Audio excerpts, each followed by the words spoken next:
গতকাল দেখেছি এই কোটা সংস্কার আন্দোলন নিয়ে তাদের জায়গায় যদি এই ন্যূনতম সদিচ্ছাটুকু আজকে থেকে 5 দিন আগে থাকতো তাহলে একটা লাশও পড়তো না।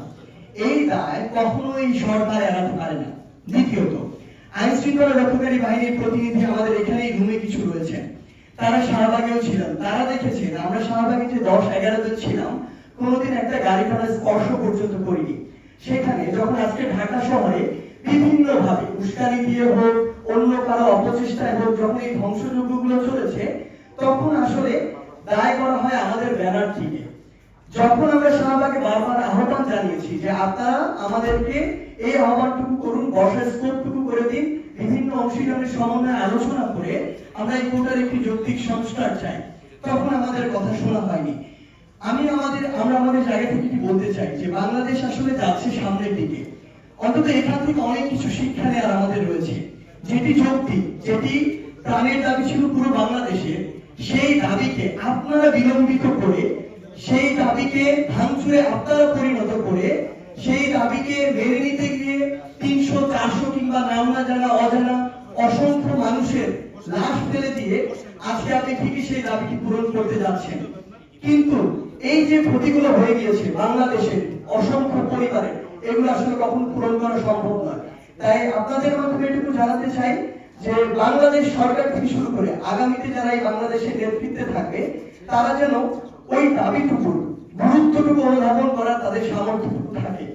আমাদের এখানে আমাদের অন্যতম সমন্বয়ক আসিফ, আপনারা সকলেই চিনবেন, আসিফের বাবা এখানে রয়েছেন।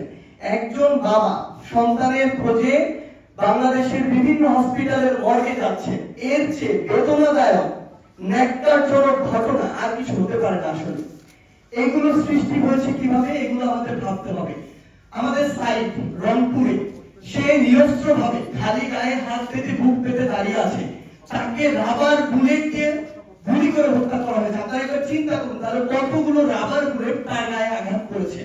তাহলে এই যে জিনিসগুলো হয়েছে এগুলোর দায় কোনোদিন সরকার এড়াতে পারে না।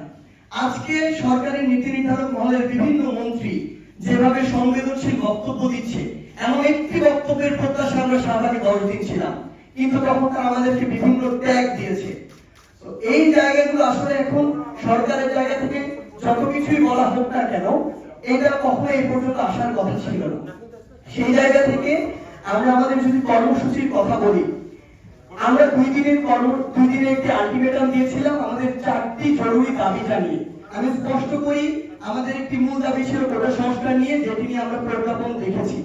আমরা 8টি দাবি জানিয়ে এসেছিলাম উদ্ভূত নতুন যে ঘটনা সেগুলোর ভিত্তিতে, এবং আমরা গত 2 দিন আগে জরুরি ভিত্তিতে 4টি দাবি জানিয়ে এসেছিলাম। কারণ এই 4টি দাবি পূরণ না করলে বাকি 8টি দাবি নিয়ে কথা বলার কোনো সুযোগ নেই। আমরা 2 দিন আলটিমেটাম দিয়েছিলাম, আমরা কোনো রেসপন্স সেই জায়গা থেকে পাইনি। আপনারা লক্ষ্য করুন, প্রত্যেকবার আমরা আমাদের জায়গা থেকে প্রথমে সরকারকে সেই সুযোগটি দিয়েছি, কিন্তু যতক্ষণ না এটা চূড়ান্ত পর্যায়ে গিয়েছে ততক্ষণ সরকারের কোনো রেসপন্স পাওয়া যায়নি। আমরা আমাদের জায়গা থেকে শিক্ষার্থী সমাজ আবার বিনয়ের সাথে 2 দিনের একটি আলটিমেটাম দিচ্ছি ওই 4টি জরুরি দাবি নিয়ে। আমাদেরকে আজকে প্রেস ব্রিফিং এ মাননীয় আইনমন্ত্রী বলছেন ক্লাসে ফিরে যেতে। আপনি পুরো বিশ্ববিদ্যালয়গুলোতে আইন শৃঙ্খলা রক্ষাকারী বাহিনী দিয়ে ভরিয়ে রেখেছেন, আপনি হল বন্ধ করে রেখেছেন, আমরা কোথায় যাব? মানে আপনাদের কথা তো প্রাসঙ্গিকতা থাকতে হবে। সেই জায়গা থেকে আমাদের 4টি জরুরি দাবি আমরা জানিয়ে যাচ্ছি। আমরা 2 দিনের একটি আলটিমেটাম দিচ্ছি।